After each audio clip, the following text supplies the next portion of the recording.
लेकिन सबसे पहला जो मैं समझना चाहूँगी वो है कि ये one nation one election bill क्या है, इसका कॉन्सेप्ट क्या है, ये विचार क्या है सर? सबसे पहले तो आदित्य आपका बहुत बहुत धन्यवाद, भारत 24 चैनल का भी। और आपने बहुत महत्वपूर्ण विषय पे ये चर्चा कर रहे हैं, क्योंकि वन नेशन वन इलेक्शन ये विजन क्यों हुआ। सबसे पहले तो हमें ये समझना पड़ेगा, जब भारत का संविधान बना तो सबसे पहले जो हम कह सकते हैं कि लिखित में भले ही मत हो, लेकिन उसकी स्पिरिट, इंटेंट एंड ऑब्जेक्ट ये था कि लोकसभा और विधानसभा के चुनाव साथ हों।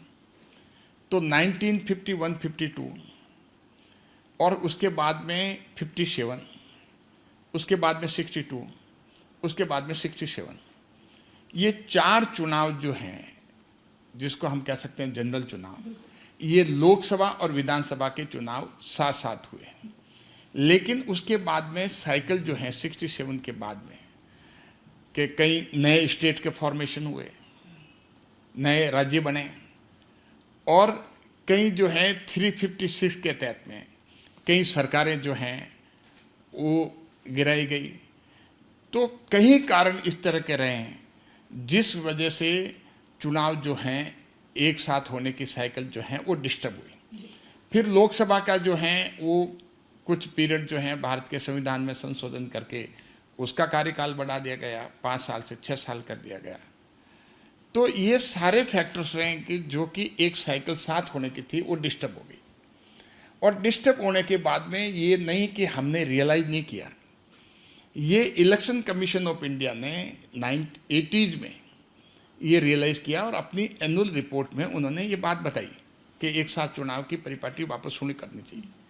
फिर उसके बाद में लॉ कमीशन ऑफ इंडिया ने अपनी रिपोर्ट में कहा, उसके बाद में लॉ कमीशन ऑफ इंडिया ने फिर कहा, 1999 फिर जो है अटल बिहारी वाजपेयी जी के टाइम में working of the Indian constitution के लिए कमेटी बनी, उसने भी अपनी ये बात कही, दोहराई।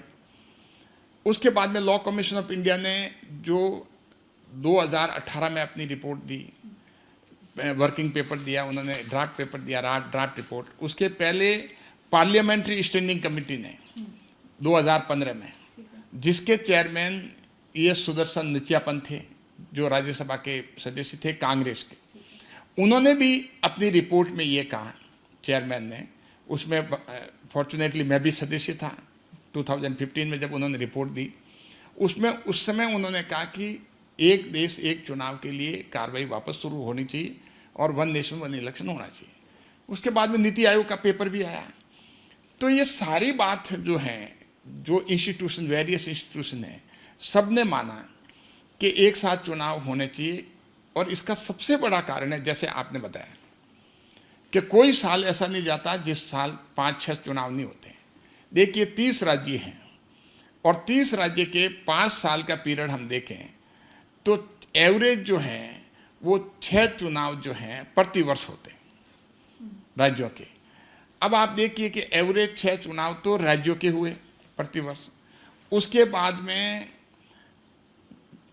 बाद में पंचायतों के चुनाव, म्यूनसिपैलिटी के चुनाव, जो लोकल सेल्फ गवर्नमेंट हम कह सकते हैं, उनके चुनाव भी होते हैं। उसके बाद में पूरा प्रशासन जो है, जब चुनाव होते हैं, आप अगर किसी भी डिपार्टमेंट में जाएंगे तो पता लगेगा भी कि कलेक्ट्रेट और जिला प्रशासन है पूरा चुनाव में लगा हुआ है। कोई अगर आप किसी तरह का इन्वेस्टमेंट भी ले कर जाएंगे तो कोई सुनने वाला नहीं, उस समय कोई काम। तो किसी सेक्टर का काम ले लीजिए जो कि एक प्रशासन का जिले लेवल का हो, चाहे ब्लॉक लेवल का हो, उसमें प्रशासन जो है लगभग 3 महीने, क्योंकि उसके पहले वो वोटर लिस्ट का काम करते हैं, प्रिपरेशन में उसमें दिमाग लगता है उनका, तो पूरा प्रशासन जो है उसमें डेडिकेटेड हो जाता है। तो किसी तरह का काम, मैं एक कोई पर्टिकुलर काम नहीं, आप देख लीजिए जो प्रशासन काम करता है वो किसी तरह का काम लेके जाएंगे तो उसमें आपका काम नहीं होगा।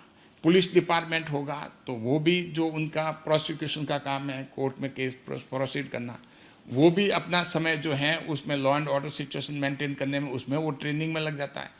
और उसके बाद में आप देखें सबसे ज़्यादा जो है एडवर्सली अफेक्ट जो होते हैं, मेरा मानना है, वो होते हैं हमारे बच्चे। और बच्चे भी कौन से? बिलो पॉवर्टी लाइन के जिनके परिवार हैं उनके बच्चे, और मिडिल क्लास के। क्योंकि सरकारी स्कूल के टीचर्स हैं, उनका रिक्विजिशन होता है, प्राइवेट स्कूल का तो नहीं होता है। उनके बच्चे तो आराम से पढ़ते हैं, लेकिन आप डिस्पैरिटी देखिए कि सरकारी स्कूल के टीचर जो हैं वो बीएलओ भी होते हैं नियुक्त, और उसके बाद में उनको वोटर लिस्ट, पंचायत की वोटर लिस्ट बनानी पड़ती है, म्यूनसिपलिटी की वोटर लिस्ट बनानी पड़ती है, और विधानसभा की वोटर लिस्ट, लोकसभा की वोटर लिस्ट, तीनों के टाइम में उनको अलग अलग एक्सरसाइज के लिए जब भी चुनाव होते हैं उनके लिए लगना पड़ता है। फिर जब चुनाव के दौरान उनको बूथ पे भी जाना पड़ता है, उस पर जब वोटिंग होती है, और उसके साथ साथ स्कूल बंद रहता है, बच्चों के स्कूल का उसमें होता है, टीचर अवेलेबल नहीं होता क्योंकि वो इलेक्शन की ड्यूटी में होता है, उसके पहले उसकी ट्रेनिंग भी होती है। तो कुल मिलाकर के आप देख लें कि किसी न किसी रूप में टीचर जो हैं वो ऑक्युपाइड होने से बच्चों के एजुकेशन एडवर्सली अफेक्ट करता है। इसको तो आप क्वांटिफाई कर ही नहीं सकते, कितना देश को नुकसान होता है, ठीक है सर। इसको आप क्वांटिफाई नहीं कर सकते, और इसका इम्पैक्ट बहुत होता है। मैं इकोनॉमी पे बाद में आऊँगा, लेकिन मैं आपको ये बता दूं कि इसकी वजह से ये अलग अलग टाइम पे चुनाव होने से ये पूरा का पूरा इतना एडवर्सली अफेक्ट करता है। जैसे इकोनॉमिक फैक्टर तो इन्वेस्टमेंट वगैरह का मैं अलग से बताऊंगा। इसकी वजह से अभी जो सरकार का विजन है, उसके पहले अभी 2023 में हमारे पूर्व राष्ट्रपति रामनाथ कोविंद जी के तहत में एक सरकार ने मोदी जी का ये विजन कि एक साथ चुनाव होना चाहिए, इसके लिए एक कमेटी का गठन किया, हाई लेवल कमेटी का। उनके साथ में हमारे बहुत माननीय गृह मंत्री अमित शाह जी भी सदस्य थे उसमें, हाई लेवल कमेटी में हमारे पूर्व राष्ट्रपति रामनाथ कोविंद जी के साथ में।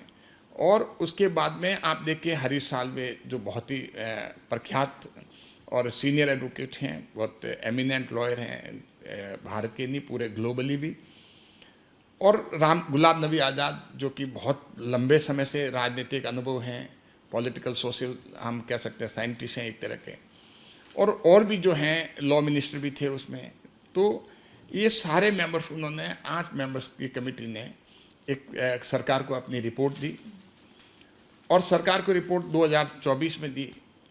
सरकार बनने के बाद में सरकार ने महसूस किया कि इसके लिए एक बिल बनना चाहिए, कानून आना चाहिए, और कैबिनेट ने उसको मंजूर किया, और पार्लियामेंट में बिल लेके आई सरकार।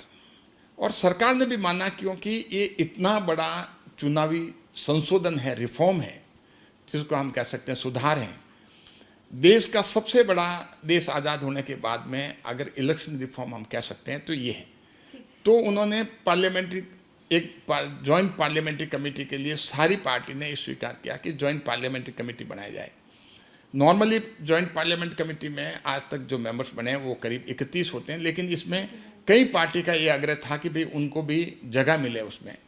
तो 31 मेंबर की जॉइंट पार्लियामेंट्री कमेटी 41 मेंबर की जॉइंट पार्लियामेंट्री कमेटी बनी है, 39 इलेक्टेड और 2 नॉमिनेटेड। तो 41 मेंबर्स जो हैं इसकी कमेटी बनी है, और कमेटी ने अपनी कार्रवाई सारी शुरू की है।